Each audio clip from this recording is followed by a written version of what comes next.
My apologies, I can never remember the words.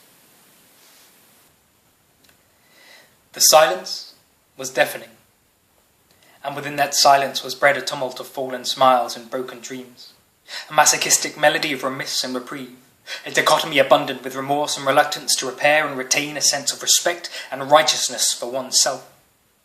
Riddled with reticence he stands, still, unmoving, a shell of silence, yet deafened by his own contemplations. He thought a new method of thought, one in which he would no longer be confined by respectable yet consecutive attempts to project and affect a smile upon his face to show his outer happiness that hides his inner truth. A smile misplaced from the reality of his emotions. He had been lusting for meaninglessness, and to lust is to desire, and to desire is to degrade the meaning of that which one lusts after. Aloof, he sought a new method, a new ethos, a new proof of existence. He sat in relative discomfort on a midnight bus to never been and never will be. Not discomfort that his direction was unknown, but because his direction was meaningless. He smiled one of his smiles at a small child across the way. She smiled back and found meaning in his gaze, but children are so good at finding small meanings through their days of profound insights and understandings, unbound and free from supposed logic and concited wisdom. She found his meaning, but he was none the wiser. She was a princess, a vet horse rider. Whatever she desired was her. She knew her meaning, and her meaning was to be, until to be was to become who she will become. But for her that is triple her lifetime from now. And children are so good at ignoring tomorrow that their days are a lifetime in their now. He gazed yet at the old man seated straight-backed and starched still, as if resolute in the face of his own disposition to stoop haunched over while attempting to walk, for he could not walk so well, but he could sit like a king. A salute to his fallen friends and king, a middle finger to aged inadequacies and maladies that spate the living at an age where they should be sitting easy. He was a painter, and his fingers still worked. His creations came alive in the eyes of those who believed that a single brushstroke told 1,000 poems, each a different shade of inspiring, each a different hue of emotion.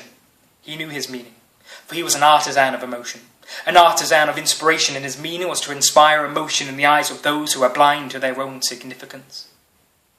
A painting fell from his grasp, and written upon its back and grasped hard in oil and soul, as a reminder held weight the words, "Thine is the day anew, that a new day is due, adieu to yesterday's day, and today I thank you."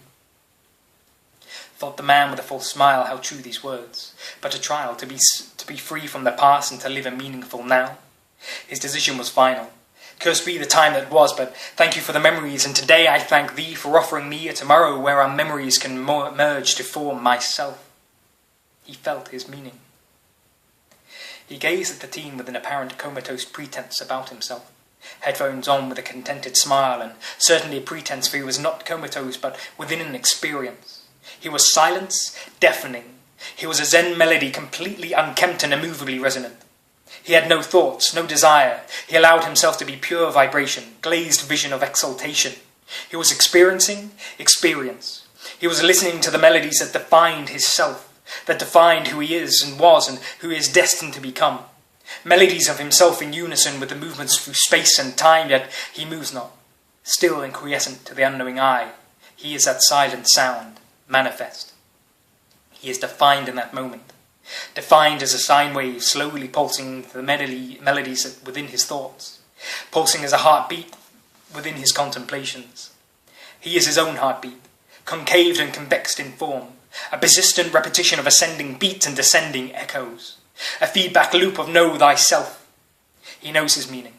His meaning is the experience of euphonic tones and hidden metaphors, of written voice and spoken word, of simple sentiment and intricate context, of rhyming syllables, of fluent fables. He is poetry in motion. The man with a full smile overheard those spoken words suffixed with verbs and envisaged to learn how to merge together a verse or two, to awaken or soothe, to inspire and move that silence within himself, and forge himself anew into silence, removed and replaced with voice.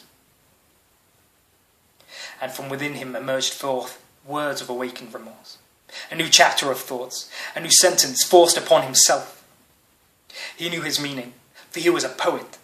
He would use words and definitions to create suspense and suspicions, to cause an effect of affection and acceptance of dejection, and define the difference between what is right and what is wrong, what is arrogance and what is wisdom, what is love and what is lust, what is helpful and what is meddlesome, what is need and what is want, what is idiot and savant, what is time and time wasted, what is gluttony and what is sated, what is depression and regression, dejection and affliction, what is apathy and emotion, what is awakened and what is broken, what is love and what is love. He found that he loved, who was becoming, and he lusted for it. For to lust is to desire, and to love is to cherish, so he was desiring something beautiful. And to lust love cannot degrade its meaning. He knew his meaning, and his meaning was to be. And then there was silence. It was daytime, and he saw for the first time the sun rise. He knew it both as a simile and a metaphor to his night. He saw the sun rise. And he smiled.